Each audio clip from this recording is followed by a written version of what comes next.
नमस्कार, मैं हूं आपके साथ मयंक मिश्रा। आज 1 तारीख है और देखिए पिछले 12 घंटे के अंदर ईरान, अमेरिका, इजराइल और गाज़ा से संबंधित जितने सारे अपडेट्स हैं वो मैं आपको बताऊंगा।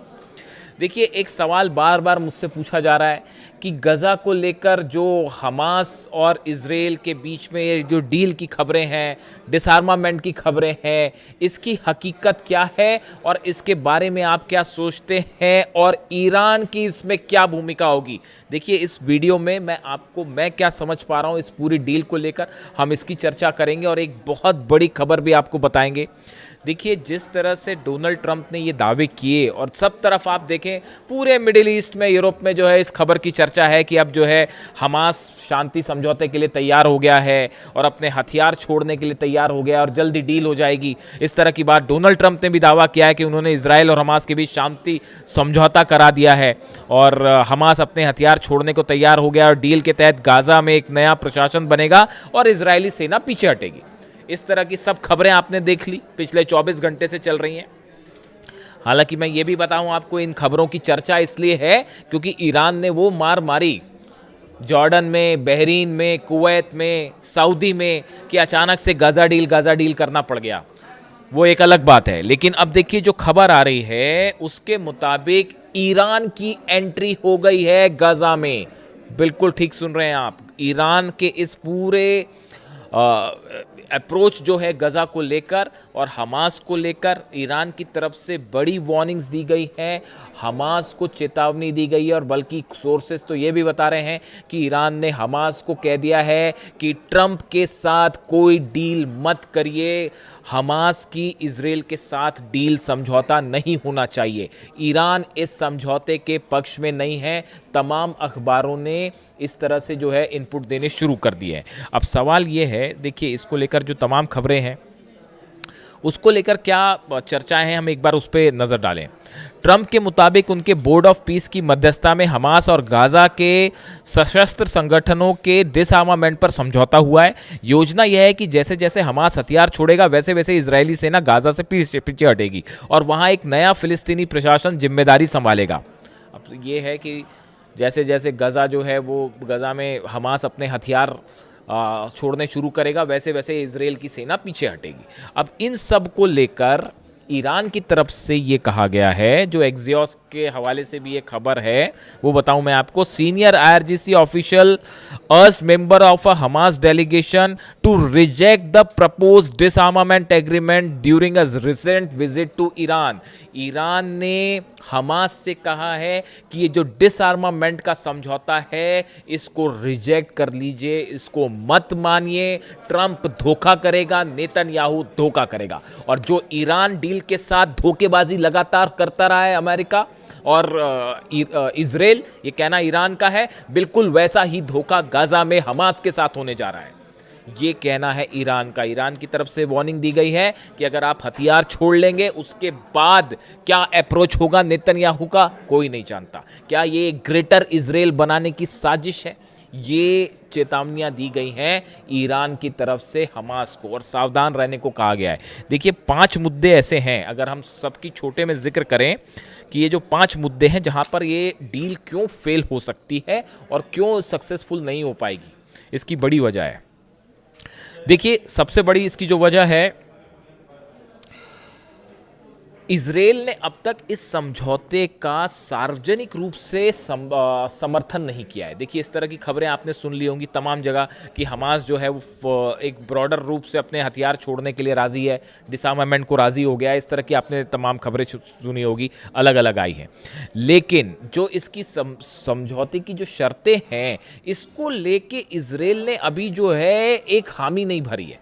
यानी ये हो सकता है कि नेतन्याहू ट्रंप के प्लान से सहमति जता दें, लेकिन बात जब गाज़ा से सेना वापस बुलाने की होगी तो इसके लिए अभी नेतन्याहू तैयार नहीं है। इसके लिए उन्होंने कहीं हामी नहीं भरी है। आप बताइए, कहीं इजराइल ने कहा है ये बात को कि हम गाज़ा से सेना वापस बुलाएंगे? ये पहला मुद्दा है जिस पर यह डील फेल हो जाएगी और इसीलिए ईरान कह रहा है कि ये एक बड़ी चाल है, इस चाल में मत फंसिएगा। बात नंबर 1। बात नंबर 2, हमास के बड़े हथियार जो हैं वो लिस्ट में शामिल ही नहीं है। शुरुआती चरण में सिर्फ नई प्रशासनिक व्यवस्था यानी पुलिस से जुड़े लोगों के हथियार सौंपे जाने की बात कही गई है। रॉकेट, एंटी टैंक मिसाइलें, भारी हथियार और हमास की सुरंगों में मौजूद हथियारों की बात अगले चरण में होगी और इन सभी को पूरी तरह से खत्म करने में 200 से 350 दिन का समय लग सकता है। यानी सबसे कठिन हिस्सा अभी शुरू भी नहीं हुआ है। यानी इसमें जो बात है हथियार रखने वाली, उसमें जो छोटे हथियार हैं उसको पहले दौर में रखने की बात है और अगले जो है 250 से 350 दिन तक, साल भर जो है वो हमास के हथियार, भारी हथियार जो हैं, रॉकेट्स हैं, मिसाइल लॉन्चर्स हैं, ये सब चीज़ें कैसे सरेंडर होगी, क्या सरेंडर होगी, ये दूसरे दौर में बात होगी। यानी डील का हिस्सा क्लियर नहीं है, वैसे ही जैसे ईरान के साथ, इसीलिए ईरान के साथ डील नहीं हो रही। तो वो दूसरा हिस्सा जो है, इसका दूसरा पार्ट जो है, कंडीशन जो दूसरी है वो अभी तक क्लियर नहीं है। ये दूसरा मुद्दा हो गया क्योंकि क्यों ईरान कह रहा है डील फेल हो जाएगी। तीसरा, क्या इजराइल मानेगा हमास की बात? ट्रंप की इस डील में गाजा से इजराइल की सेना पीछे हटेगी, लेकिन इसके लिए ज़रूरी है कि हमास अपने हथियार डाल दे। अगर इजराइल को लगा कि हमास ने कुछ हथियार छिपा रखे हैं, सुरंगें नहीं तबाह की गई हैं या उसकी सैन्य संरचना अभी भी एक्टिव है, आर्मी अगर एक्टिव है, तो वो इस डील को रोक देगा। अब ये बताइए कि ये बात जो है पूरे इसकी जो तीसरी वीकनेस है इस समझौते की, कि कभी भी इजराइल ये कह सकता है कि साहब नहीं, अभी तो हमास ने जो है अपने हथियार नहीं सरेंडर किए पूरी तरह से और अभी भी कई हथियार छुपे हुए हैं। ये कह के इजराइल जब चाहे वो इस समझौते को तोड़ देगा अपनी सुविधा के मुताबिक। यानी आपके हथियार कम होने शुरू होंगे और उसके बाद मौका देख के वो हावी भी हो सकता है पूरे गजा पर कब्जा करने के लिए। यानी इजराइल जब चाहे वो ये कहे कि नहीं नहीं, हमास ने तो अपने पूरे हथियार नहीं सौंपे हैं और वो तो छुपे हुए हैं सुरंगों में, अब भी हम नहीं मान रहे डील को, फिर क्या करोगे आप? ये तीसरा मुद्दा है जो ईरान कह रहा है हमास को कि सावधान रहिए। चौथा मुद्दा, निगरानी कौन करेगा? हथियार कितने सौंपे गए, हथियार कहाँ कहाँ हैं, सुरंगें कहाँ कहाँ हैं, इसकी निगरानी कौन करेगा साहब? कौन सी कमेटी बैठेगी और कौन सा? इसके बारे में कोई साफ स्थिति ही नहीं है। आप गजा में जाके कैसे इस बात को तय करोगे कि कहाँ कहाँ सुरंगें हैं, हमास के पास कितने हथियार हैं, क्या उन्होंने सब हथियारों की जानकारी दी? इसकी निगरानी कौन करेगा? ये कौन बताएगा? और इसके बारे में फैसला कौन करेगा? नेतन्याहू करेंगे या हमास अपनी तरफ से कहेगा और मान जाएंगे, या यूनाइटेड नेशंस आएगा या कोई बोर्ड कमेटी आएगी तो उसके सदस्य अंदर जाए? ये बिल्कुल वैसा ही है जैसे आप कह रहे हो कि साहब ईरान के पास यूरेनियम है, आप कैसा पता लगाओगे कि 450 किलो यूरेनियम है कि जो है वो 1000 किलो यूरेनियम है, और वो कहाँ पर है? पिकेक्स माउंटेन के नीचे है, बुशर में है कि वो जो है नतांज में है? कैसे पता चलेगा? ये बिल्कुल वैसी स्थिति है जैसे ईरान की डील, जो कि इसीलिए मैं आपको पहले दिन से कह रहा था ईरान अमेरिका के बीच कोई डील नहीं हो सकती, फाड़ के फेंक दीजिए इस एमओयू को। बिना सिर पैर का एमओयू था, इससे अच्छा एमओयू तो हमारे हिंदुस्तान की यूनिवर्सिटी के बच्चे बनाते हैं, इससे अच्छा एमओयू। समझ रहे हैं आप? तो ये जो है बिल्कुल वैसी तरह ये जो हमास वाली डील, ये एक हवाई मामला है जो कल से इसीलिए सामने लाया गया क्योंकि आप जो है जॉर्डन में पिट रहे थे, बहरीन में पिट रहे थे और कुवैत में पिट रहे थे और इजिप्ट पे बड़े हमला हो गए थे। तो डोनाल्ड ट्रंप, ईरान के दावे हैं कि बड़ा नुकसान पहुंचा दिया अमेरिकी सेना को, तो फोकस अचानक से ये हो गया था इस और हो गया था, उसको ध्यान हटाने के लिए मामला अचानक से जो है वो गजा और डील शुरू हो गया मामला। तो अब चौथा जो मामला पेच है इसमें कि निगरानी कौन करेगा? कौन सी एजेंसी बताएगी कि हाँ हमास के पास इतने हथियार हैं? कोई नहीं बता सकता। जैसे ये कोई नहीं बता सकता कि ईरान के पास कितना यूरेनियम है, कहाँ कहाँ यूरेनियम है। 450 किलो यूरेनियम, अब कैसे पता जी 450 किलो यूरेनियम है? मैं कह रहा हूँ 1000 किलो यूरेनियम है, तो वो क्या कहाँ छुपा है, नहीं छुपा है? कल को आप कहोगे छुप, आपने बताई नहीं जगह, फिर क्या होगा? पांचवा मुद्दा देखिए, नई सरकार बनाना आसान नहीं है। इसमें कहा गया है कि साहब नई सरकार बनेगी, ट्रंप के प्लान में एक नई तकनीकी फिलिस्तीनी प्रशासन की बात कही गई है, लेकिन युद्ध से तबाह इलाके में नई सरकार खड़ी करना, विस्थापित लोगों की वापसी कराना, सुरक्षा संभालना और अंतर्राष्ट्रीय बल के साथ तालमेल बनाना बेहद कठिन है। देखिए हमास जो है अनौपचारिक प्रभाव वहाँ बनाए हुए है, ऐसे में वहाँ पर एक नई सरकार बनाना, ये इसमें कोई इंटरनेशनल फोर्स आके वहाँ पर कोई बॉडी बना दे, कोई बाहर की शक्तियाँ आके गाज़ा में एडमिनिस्ट्रेशन को कंट्रोल कर ले, उनकी मंशा कौन तय करेगा? उसमें जो है कहीं किसी तरह से फिर से उसको कब्जाने की कोशिश तो नहीं हो रही गज़ा को? ये ऐसे तमाम सवाल है, कैसे उस पर भरोसा किया जाएगा? गज़ा के लोग कैसे भरोसा करेंगे? ये वो तमाम बातें हैं, ये पांचवी वीकनेस है। कि वहाँ पे नई एडमिनिस्ट्रेटिव गवर्नमेंट कैसे बनेगी, बॉडी कैसे बनेगी, इसको लेकर कुछ साफ ही नहीं है मामला।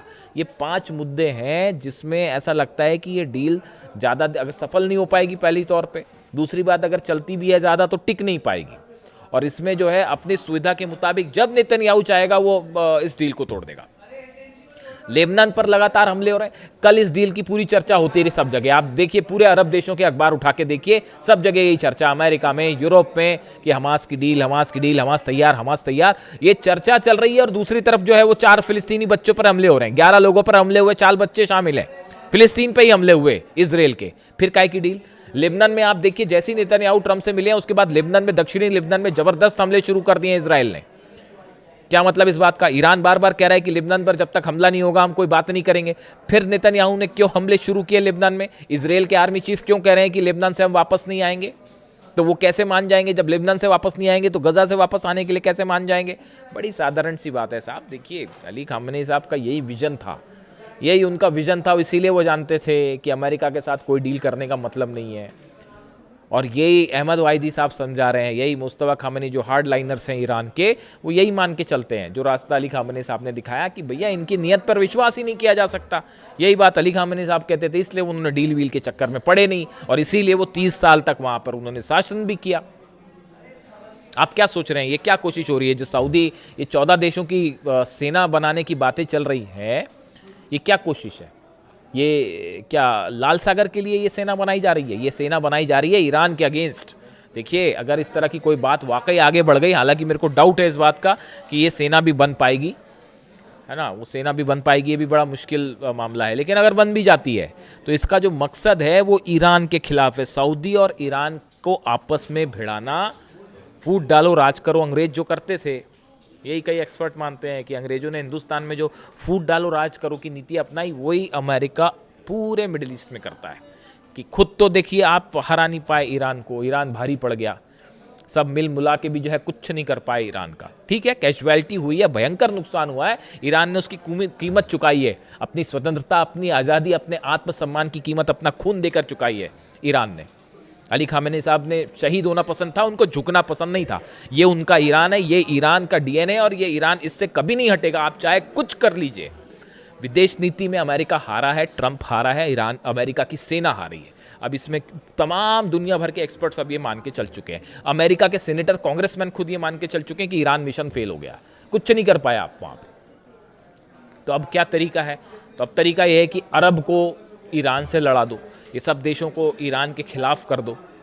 और शायद एक चर्चा हुई है नेतन्याहू और ट्रंप की मुलाकात में, एक बड़ा प्लान तैयार हुआ है। अब जितनी घटनाक्रम होगा वो उस बड़े प्लान के तहत होगा कि गजा का क्या किया जाए, लेबनान का क्या किया जाए, कैसे सऊदी और ईरान के बीच में जंग करवा दी जाए, कौन से देश की क्या भूमिका होगी। तो ये बड़ी सारी चीज़ें हैं जो एक बड़े प्लान का हिस्सा है। और इसीलिए ईरान ये कह रहा है हमास से, उसने ऑलरेडी हमास को ये सब चीज़ें बता दी हैं कि भाई देखिए ऐसा है, ये डील को लेकर सावधान रहना, जो भी आप फैसला करें वो करिए, लेकिन इस बात के लिए तैयार रहे कि कभी भी आपको धोखा मिल सकता है। और इसीलिए हमास भी अपने भारी हथियारों को लेकर, वो क्रम में, स्टेज में चीज़ है, ऐसा नहीं कि एकदम से हथियार हम रख देंगे तो पहले पुलिस लेवल वाले हथियार छोड़े जाएंगे, फिर भारी हथियार, पहले भारी हथियार क्या छोड़े जाएंगे, हैं कहाँ, पहले इसका तो पता चल जाए साहब, कितनी टनल्स हैं, कितने हथियार हैं, कुछ पता है? नहीं पता। तो इसीलिए ईरान कह रहा है हमास से कि डोनाल्ड ट्रंप पर और नेतन्याहू पर विश्वास करने की ज़रूरत नहीं है। ऐसी खबरें तमाम जगह से अपडेट है। चूँकि मुझसे बार बार इस बात को लेकर सवाल हो रहे थे, गज़ा में देखिए लगातार हमले अभी भी जारी हैं, और वहाँ पर जो हालात हैं, छोटे छोटे बच्चे हैं वहाँ पर जिनके पास स्कूल तो बड़ी दूर की बात हो गई, खाने के लिए खाना नहीं है, पीने के लिए साफ़ पानी नहीं है, तो ये बहुत बड़ा जो है अत्याचार है ये। और ऐसे हालात में हर कोई ये चाहता है कि गज़ा में शांति हो, वहाँ के बच्चों का भविष्य सुरक्षित किया जाए। अली खामेनी साहब भी यही चाहते थे, हर कोई यही चाहेगा, समझदार व्यक्ति, हर समझदार व्यक्ति यही चाहेगा। लेकिन अगर डील के नाम पर धोखा होगा पीछे, तो ये बातें सामने रखनी भी ज़रूरी है। मुझसे चूंकि सवाल हुए थे तो इसलिए अपनी बात यहाँ रखना ज़रूरी था। वीडियो कैसा लगा कमेंट करके ज़रूर बताइए। Thank you so much.